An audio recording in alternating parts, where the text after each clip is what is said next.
नमस्कार। MSD 6 में आज हम भारूपीय परिवार के विषय में ही आगे चर्चा करेंगे। तो भारतीय आर्य भाषा भी इसी का जो अंग है, उसमें भारतीय आर्य भाषा की प्राचीन आर्य भाषा, जिसके दो भाग किए हमने कल, जिसमें हमने पहला बताया था प्राचीन आर्य भाषा, दूसरी है प्राचीन आर्य भाषा, जिसके हमने दो भेद किए। कौन से? वैदिक संस्कृत और लौकिक संस्कृत। तो अब संस्कृत या लौकिक संस्कृत का रूप जो है, उसके बारे में हमने कल चर्चा की थी। अब हम बात करेंगे प्राकृत के भेदों की। तो प्राकृत के भेद कौन कौन से हैं? इसी क्रम में हम आगे बढ़ रहे हैं, संस्कृत या लौकिक संस्कृत के भेद। तो प्राकृत के भेद है, प्राकृतों के धर्म, प्रदेश, प्रयोग, लेखन का आधार आदि को ध्यान में रखकर अनेक भेद किए गए हैं। उनमें मुख्य रूप से शौरसेनी, पेशासी, महाराष्ट्री, अर्धमागधी, मागधी, केकय, टक, थ्रायड, रव आदि इसके भेद हैं। शौरसेनी ये प्राकृत मूल रूप से मथुरा या सुरसेन के आसपास बोली जाती है। क्योंकि ये मध्य देश की भाषा थी, इसलिए इसे कुछ लोग संस्कृत की तरह उस समय की मानक भाषा कहते हैं। संस्कृत नाटकों की गद्य की भाषा शौरसेनी ही है। और इसके बाद आती है पैशाची। पैशाची के विषय में काफ़ी मतभेद हैं। पैशाची के साहित्य लगभग नहीं है।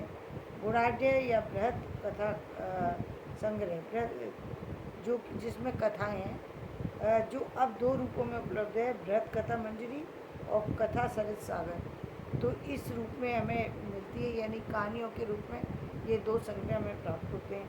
महाराष्ट्री इस प्राकृत का मूल स्थान, जैसा कि नाम से ही स्पष्ट है कि महाराष्ट्र है।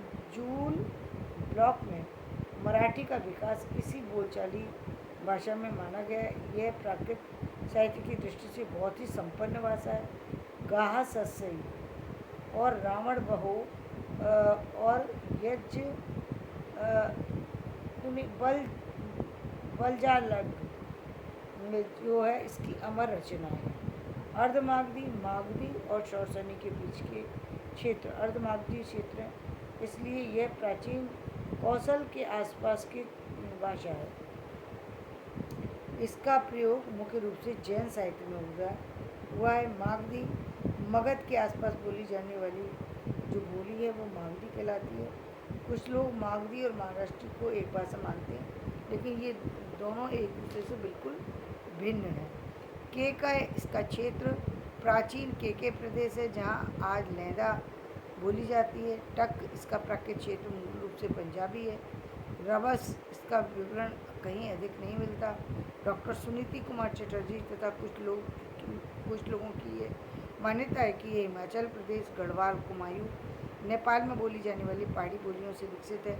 ब्राचर अपभ्रंश के पूर्वज प्राकृत के लिए इस नाम को प्रयोग किया जाता है। इसका क्षेत्र प्राचीन सिंध क्षेत्र था।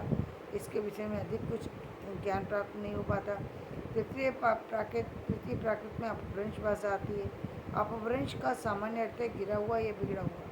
प्राकृत भाषा की तुलना में जिस भाषा का ध्वन्यात्मक और व्याकरणिक परिवर्तन हो गया था, उसे पंडितों ने अपभ्रंश या अवैध कहा। बोलियाँ कुछ भाषा वैज्ञानिकों ने अपभ्रंश के 27 भेद किए, और जो कि लेकिन अधिकांश के मुख्य रूप में से अपभ्रंश केके, टक, ब्राचर, शौरसेनी, अर्धमागधी, मागधी ही हैं। आधुनिक भारतीय आर्य भाषाएँ, जो कि 1000 के आसपास अपभ्रंश विभिन्न रूपों में आधुनिक भारतीय आर्य भाषाओं का विकास हुआ।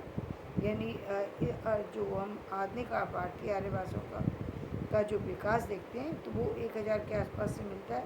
सिंधी, पंजाबी, लहंदा, हिंदी, गुजराती, मराठी, बंगला, असमी, उड़िया, सिंगली और जिप्सी, ये सारी भाषाएं इसी भाषा के अंतर्गत आती हैं। तो आज का वीडियो हम यहीं समाप्त करते हैं। हमारा ये वीडियो पसंद आए तो इसे लाइक करें, शेयर करें और सब्सक्राइब करें। तो आज मैंने कुछ थोड़ी सी जानकारी इस विषय में आपको दी।